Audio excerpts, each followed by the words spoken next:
In a small fishing village by the great ocean, there lived a man named Oba. He was not like the other fishermen who came home with nets full of silver fish and smiles bright with pride. Oba was always empty-handed.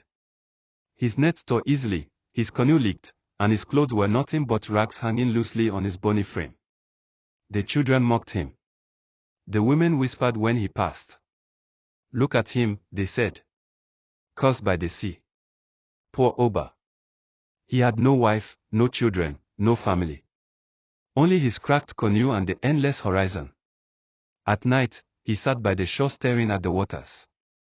His stomach growled, and his heart burned with envy. "If the sea would just pity me," he muttered one night, "I would rise above them all." No man would laugh at Oba again. It was on a moonlight evening that his life changed. He cast his net lazily, expecting nothing. But when he tried to pull it back, it was so heavy his arms shook. Hope and fear fought in his chest. With all his strength, he dragged the net onto the sand. What he saw stole his breath. It was not fish. It was a mermaid. Her hair was long and black, flowing like seaweed in the tide. Her skin shone like bronze under the moonlight, and her eyes glimmered like the stars above. She did not fight him. She only looked at him with sorrowful kindness and said, "Do not be afraid, fisherman. I am Linda, daughter of the sea. I have watched you suffer, and my heart aches for you." Oba fell to his knees. "Then help me, great one. I am mocked, starved, forgotten. Give me wealth, give me food, give me the life I deserve." The mermaid tilted her head. "I cannot give you everything, but I can give you enough. Return tomorrow night, and you will find a gift." And true to her word, the next night Oba found a small chest by the shore. Inside were coins of gold, shells that shone like the sun, and enough food to fill his belly for weeks. Oba wept with joy.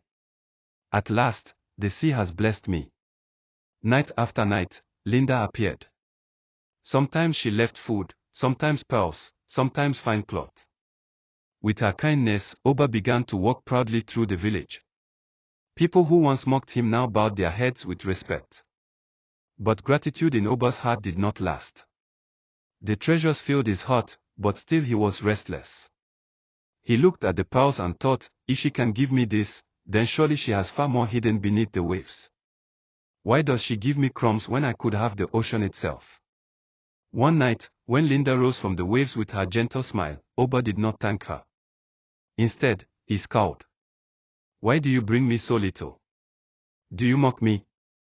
You live in a palace of gold beneath the sea, yet you give me scraps. If you truly care for me, give me everything." Linda's eyes filled with sadness.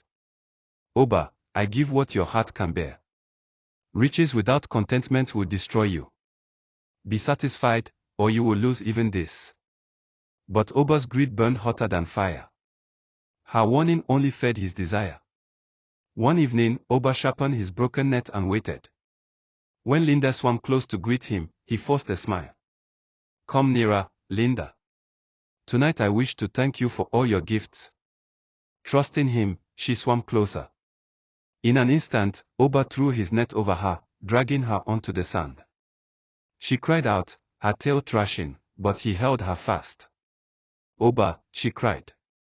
"Why would you betray me?" His eyes glowed with madness. "Because you are the key to endless wealth. If you will not give me everything, then I will take you. You will lead me to the treasures of the sea."